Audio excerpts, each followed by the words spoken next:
Are you trying to juggle housework with your business?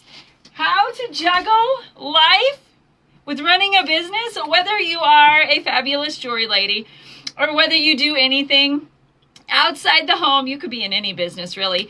These are some tips with Jen. Hey everyone, my name is Jen Geary and I have 5 big tips that have helped me balance, if you will, right? Is there ever really a balance? No, but these are some tips on how to balance life and running a business. Now, I work full-time from my house, and full-time, when you say that, it could be 30 hours a week for me. It could be 60. It could be 90. It could be whatever I feel like that week. I just go. And if you were like, well, how do I do this? And how do I do this? And how do I stay sane? I've been there before, and I want to share a few tips with you. Let me see if I can lock my... Anyway, all right. So our tip number 1 that we have is calendar blocking, okay? So having a calendar, whether you use a digital calendar on your phone, on your computer, whatever works for you. I prefer the old school handwritten calendar. Now, the one I created in Canva because I'm a visual person. So if I can block something out and write it on a calendar where I don't have to write the same thing, the repetitive stuff each day that I do, I wanted it printed, right? And I know you can do that in digital calendars. So you have those options, but calendar block, set time for you. So things to put on your calendar. If you are going to the gym, if you're going to the grocery store, if you have that full-time job where you're out of the house or you work a night job, calendar block your items. It will really, really help you. I promise you. Appointments, errands, any free time, your family time. Yes, you should calendar block your family time. You should. And set your business hours, okay? So if you are like, I'm going to work 10 to 2 Monday through Friday, and I'm going to work 3 to 5 on Saturdays. You can work different times. Let me shut this off.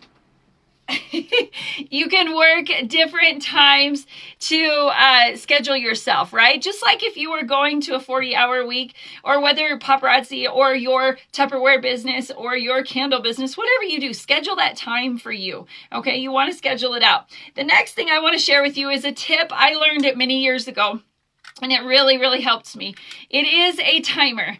It's an old school kitchen timer, not too old, I guess, but you can purchase these at the dollar store. Set them out in 30-minute increments, okay? So if you know I have an hour before I have to go to the store, set that hour and be like, okay, what do I got to get done today? I got to get the upstairs of my house cleaned.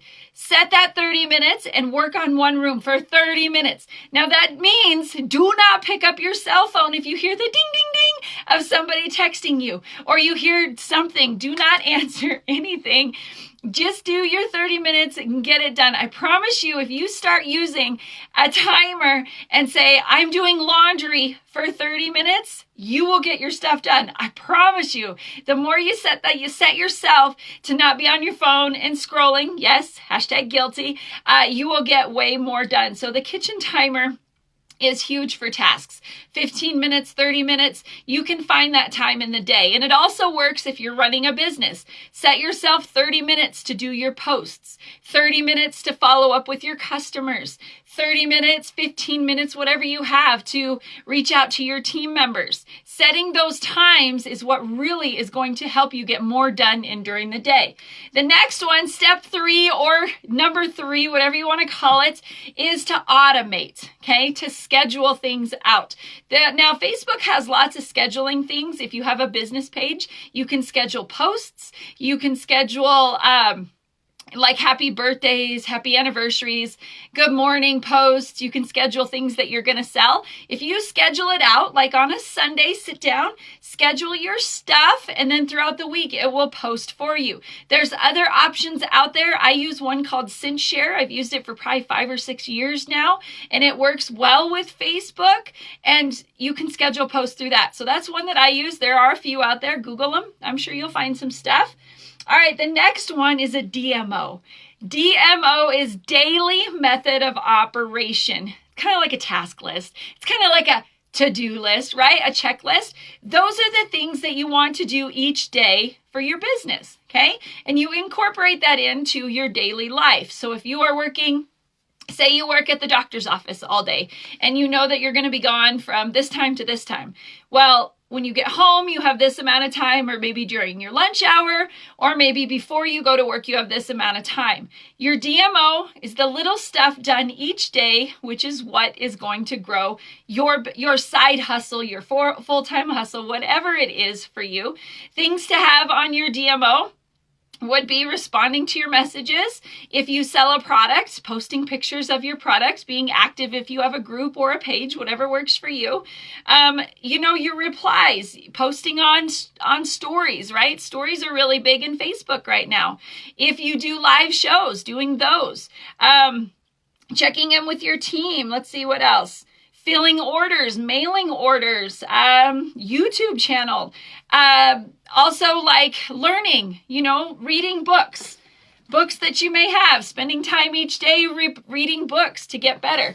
Those are things to have on your daily method of things that you need to do to run a business. All right, and then number 5, the last tip I'm going to share with you, and if you want my tip sheet, say Jen's tip sheet down below. I'll make sure and get it to you. If you are in my team, I will post it in there for you. Is number 5 is the biggest, okay? Is have grace. Have grace on yourself that you're learning. You may watch somebody and be like, oh my gosh, she does this or he does this and it's so awesome. And then you try and you fall flat on your face and you don't feel like doing anything for a week. Tweak it, make it work for you. Realize if you're a visual person, if you prefer handwritten calendars, go for it. Just support that, right? If you're a digital person, support that. Do what works for you, not what's working for everybody else. Do what works for you. The tips are, make sure to write that list, that to-do list, the DMO, whatever you want to call it, and just do those little things each day. And this is huge. It will really save you time. But give yourself grace and let yourself learn and let yourself change, and it will grow. And just keep tweaking it. If one week it works, scratch out what didn't work. The next week, try something different. But try those things, and I promise it will help you out. If you're seeing me on YouTube, be sure to like, subscribe, share the video. Again, my name is Jen Gear, and we'll see you next time.